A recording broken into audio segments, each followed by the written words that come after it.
Welcome back to VDK photography. நான் சமீபத்தில் போட்டிருந்த அந்த சினிமாஸ்கோப் வீடியோ இருக்கு இல்லைங்களா, அதில் சில பேருக்கு சில கன்சர்ன்ஸ் இருக்குது. என்னென்னா, ஜூம் பண்ணுறது தப்பு அப்படின்னு சொல்லிட்டு. வாஸ்தவம் தான், ஆனால் நீங்கள் புரிஞ்சுக்கிட்டது தான் தப்பு இந்த வீடியோவில். அதில் என்ன ஆச்சு அப்படிங்கிற சொல்கிறேன். ஃபர்ஸ்ட் ஆஃப் ஆல், அந்த வீடியோ எடிட் பண்ணும்போது யாருக்கும் அந்த குழப்பம் அதிகமாக வரக்கூடாதுங்கிற ஒரே காரணத்துக்காக ஒரு சின்ன போர்ஷனை நான் டிலீட் பண்ணிட்டேன். சரிங்களா? ஏன்னா அது வந்து கண்டிப்பாக குழப்பம் அப்படிங்கிறதுக்கு. அது என்ன போர்ஷன் அப்படிங்கிறத ஃபஸ்ட்டு பாருங்கள். உங்கள் டைம்லைனுடைய டைமென்ஷன்ஸ் எப்படி மாற்றுறது அப்படின்னு தெரிஞ்சிங்கன்னா போகிறோம். உங்கள் சாஃப்ட்வேருக்கு அந்த மாதிரி நிறைய வீடியோஸ் இருக்குது. இப்போ என்ன பண்ணுறேன், கான்செப்ட் மட்டும் தெரிஞ்சுக்கோங்க. இப்போ நான் போய் என்னோட டைம்லைனுடைய ப்ராப்பர்ட்டிஸ் பார்த்தீங்கன்னாக்கா 1920x1080 இது வந்து ஃபுல் ஹெச்டி கரெக்டாக. இப்போ நான் இதை போய் மாடிஃபை பண்ணுறேன். ஃபஸ்ட்டு மாடிஃபைன்னு கொடுத்தேன்னா இந்த கிளிப்போடைய ப்ராப்பர்ட்டிஸ் எல்லாமே எனக்கு இங்கே வந்துடும். இதில் வீடியோ ஃபார்மேட் வந்து நான் கஸ்டம்னு இப்போ செலக்ட் பண்ணிக்கிறேன். நான் 1920x1080 இருக்கு இல்லைங்களா, இந்த 1920x1080 தான் நம்ம இப்போ மாற்ற வேண்டியது இருக்குது. நம்ம என்ன பண்ணுறோம், பிஎன்ஜி இமேஜ் மேலே கீழே போட்டோம் அப்படின்னாக்கா கருப்பு கலரில் வச்சிடறோமா. ஸோ அந்த இடம் வந்து நமக்கு வேஸ்ட் அப்படின்னு சொல்லிட்டு அர்த்தம். கரெக்டாக அந்த இடம் நமக்கு தேவையில்லை. ஸோ ஹைட்டை நம்ம குறைக்கிறோம். இப்போது 1920 வித்து, 1080 வந்து ஹைட்டு. இந்த ஹைட்டை எவ்வளோவா குறைக்கணும் அப்படின்னா எந்த அளவுக்கு அது கரெக்டாக அந்த சினிமேட்டிக் ஆஸ்பெக்ட் ரேஷியோ வரும் அப்படின்னா 1920/2.35 அப்படின்னு போட்டிங்கன்னா போகிறோம். ஓகேங்களா? ஸோ 1920/2.35 817 இதுதான் உங்களுடைய ஹைட்டு. அது ஏன் அப்படி 817 அப்படின்னாக்கா அதுதான் ஆஸ்பெக்ட் ரேஷியோ. உங்கள் ஹைட்டை விட உங்கள் விட்த்து வந்து 2.35 டைம்ஸ் ஜாஸ்தின்னு அர்த்தம். கொஞ்சம் குழப்பற மாதிரி இருக்குல்ல, ஆனால் இதுதான் கரெக்டான வழி, வேறு வழியே கிடையாது. இப்படி தான் பண்ணியாகணும் நீங்கள். ஸோ ஓகே அப்படின்னு சொல்லிட்டு கொடுத்துட்றேன். ஓகேன்னு கொடுத்துட்டதும் ஜூம் ஆன் பண்ணிக்கிறேன். திரும்ப அந்த கிளிப்புக்குள்ளேயே வரேன். நான் கிளிப்புக்குள்ளே வந்து பார்த்தீங்கன்னா இப்போ என்னாச்சுன்னு பாருங்கள். என்னுடைய டைம்லைன் வந்து வைடாக இருக்குது. டைம்லைன் வந்து க்ளீனாக ஃபுல்லாக வைடாக இருக்குது. ஆனால் கிளிப்பில் வந்து லெஃப்ட் சைட்லேயும் ரைட் சைட்லேயும் இப்போது கருப்பு கலர் பார்ஸ் வருது. இப்போது இதை நான் ஃபில் பண்ணணும். பார்த்தீங்களா? இப்போது அதில் ரொம்ப முக்கியமான கீவேர்டு என்னென்னா, என் டைம்லைன் வைடாக இருக்குது, ஆனால் உள்ளே இருக்கிற வீடியோ போடும்போது சைடில் கருப்பு கலர் பார் வருது. இந்த கருப்பு கலர் பார் ஏன் வருது முக்கியமாக அப்படின்னா, உங்கள் வீடியோ இருக்குது, அந்த வீடியோவை உள்ளே அப்படியே எடுத்து ஃபிட் பண்ணுறீங்க. சரிங்களா? அது ஃபிட் பண்ணுறதுக்கு ட்ரை பண்ணும்போது அது ஃபில் ஆக மாட்டேங்குது நீங்கள் கொடுத்துருக்குற டைம்லைனில்.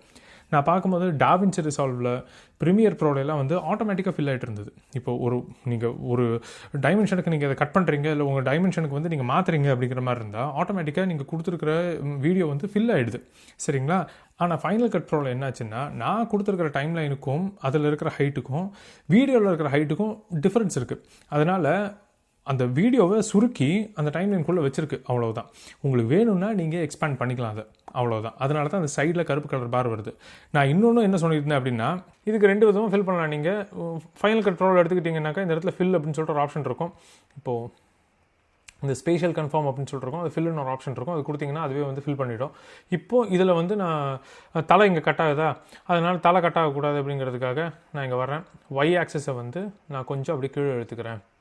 ஓகேங்களா? இப்போ எனக்கு அந்த ஒய்டு ஆஸ்பெக்ட் ரேஷியோ கிடச்சிருச்சு. ஓகே, இப்போது இது வந்து நார்மல். இப்படி பண்ணுறது வந்து ஒரு வழி. இல்லை இந்த ஃபில்லெல்லாம் உங்களோடதில் இல்லை அப்படிங்கிற மாதிரி இருந்தால் இப்படி இருக்குன்னு வச்சுப்போம். இது நான் போய் ரீசெட் பண்ணி விட்டுறேன். இப்போ இங்கே இந்த ஸ்கேல்னு இருக்குது இல்லைங்களா, இந்த ஸ்கேலை வந்து நான் அப்படியே ஜாஸ்தி பண்ணிட்டே வரேன். நான் எவ்வளோ ஜாஸ்தி பண்ணேன்னா 133% அப்படின்னு சொல்லிட்டு ஜாஸ்தி பண்ணேனாக்கா எனக்கு ப்ராப்பராக ஃபிட் ஆகிடும். ஓகேங்களா? நீங்கள் வந்து அப்படி லைட்டாக அப்படி ஜாஸ்தி பண்ணிட்டே வாங்கினீங்க. அந்த கருப்பு கலர் பார் எங்கே எண்ட் ஆகுதோ அதுதான் உங்களுடைய கரெக்டான வேல்யூ. இந்த கருப்பு கலர் பார் எங்கே எண்ட் ஆகுதோ, எங்கே மறைஞ்சு போகுதோ அதுதான் உங்களுடைய கரெக்டான வேல்யூ அப்படின்னு சொல்லிட்டு சொன்னேன் நான். ஏன் இதை சொல்கிறேன் அப்படின்னா, சில சாஃப்ட்வேரில் இந்த கருப்பு கலர் பார் ஆட்டோமேட்டிக்காக வராது. ஏன்னா ஆட்டோமேட்டிக்காக உங்களுக்கு ஃபில் ஆகிடுது. சரிங்களா? ஆனால் ஃபைனல் கட் ப்ரோ மாதிரி சாஃப்ட்வேரில் அந்த அளவுக்கு சாஃபிஸ்டிகேஷன் இல்லை மேபி அது வந்து ஒரு ஃபீச்சராக கூட இருக்கலாம். அது உங்களுக்கு வேணுங்கிறது நீங்கள் அப்புறமா பண்ணிக்கோங்க அப்படிங்கிற மாதிரி. ஸோ நீங்கள் எடுத்து வீடியோ போட்டதுமே உங்களுக்கு அந்த கருப்பு கலர் பார் வந்ததுன்னா, அந்த கருப்பு கலர் பார் வராத அளவுக்கு நீங்கள் அதை ஸ்கேல் பண்ணிங்கன்னா போதும். இதில் ஏன் தப்பு இல்லைன்னு சொல்கிறேன் அப்படின்னா, டெமோ பண்ணி காமிச்சிட்றேன். அதே எக்ஸாம்பிள் எடுத்துக்குவோம். சரிங்களா? அந்த நான் அனமார்பிக் அதே கிளிப்பு தான் எடுத்திருக்கேன் நான். அந்த கிளிப்போடைய டைமென்ஷன்ஸ் ஃபஸ்ட் போய் பார்த்துருவோம். என்ன இருக்குது, 1920/1080 இருக்கு இல்லைங்களா, அதே டைமென்ஷன்ஸ் தான். நான் என்ன பண்ணுறேன், அங்கே போய் மாடிஃபைன் கிளிக் பண்ணுறேன். மாடிஃபைன் கிளிக் பண்ணிவிட்டு 1920 அந்த வேல்யூ மாத்திரம் மாற்றுறேன் நான். ஸோ அதில் போய் கஸ்டம்னு கொடுத்துட்டு 1920/1080 இருக்கிற இடத்துல மாத்திரம் நான் இப்போது 817 வைக்கிறேன். ஓகேன்னு கொடுத்துட்டேன். இப்போ என்னோட டைம்லைன் பார்த்தீங்கன்னாக்கா பெருசாக இருக்குது, வைடாக இருக்குது, ஆனால் சைடில் கருப்பு கலரில் இருக்குது. சரிங்களா? இந்த கருப்பு கலர் தான் நான் இப்போ ஃபில் பண்ணணும். இதுக்கு இன்னொரு வழி இருக்குது ஃபில் பண்ணுறதுக்கு. இது வந்து ஃபைனல் கட் ப்ரோக்கு. ஓகேங்களா? இந்த இடத்துல ஸ்பேஷியல் கன்ஃபார்ம்னு ஒன்று இருக்குது. பார்த்தீங்களா?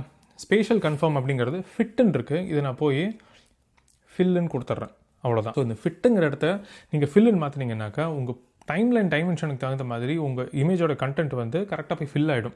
சரிங்களா? இது வந்து ஜூம் கிடையாது. இப்போ வரைக்கும் ஏன் இது தப்பு இல்லைங்கிறதையும் சொல்கிறேன் நான். இப்போ என்ன பண்ணுறேன், இது திரும்பவும் இன்னொரு சின்னதாக ஒரு எக்ஸாம்பிள் வச்சு டெமான்ஸ்ட்ரேட் பண்ணுறேன். அதே கிளிப் எடுத்து நான் காப்பி பண்ணி போட்டேன். சரிங்களா?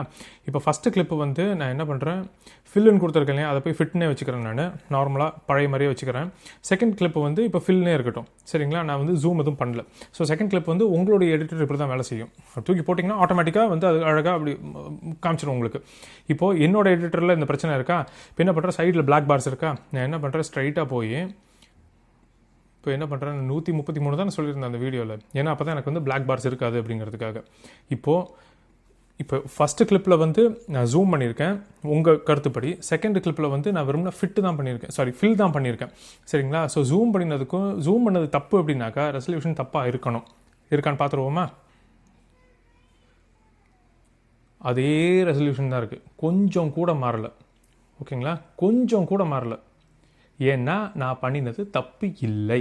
ஓகே, நான் வந்து இப்போ வரைக்கும் அதே விட்த்தை தான் நான் யூஸ் பண்ணிகிட்டு இருக்கேன். புது விட்த்து நான் இன்னும் விட்த்தை ஜாஸ்தி பண்ணலை, ஹைட்டையும் நான் ஜாஸ்தி பண்ணலை. சரிங்களா? 1920 தாண்டி நீங்கள் ஜூம் பண்ணிங்க அப்படின்னாக்கா அது தப்பு. டைம்லைனுடைய டைமென்ஷன், புது டைமென்ஷன் 1920 தான் என்னுடைய மேக்ஸிமம் விட்த்து. 1080pக்கும் 1920 தான் மேக்ஸிமம் விட்த்து. அதனால் எனக்கு எந்த பிரச்சனையும் வராது. ஸோ நான் சொன்னது தப்பு இல்லை.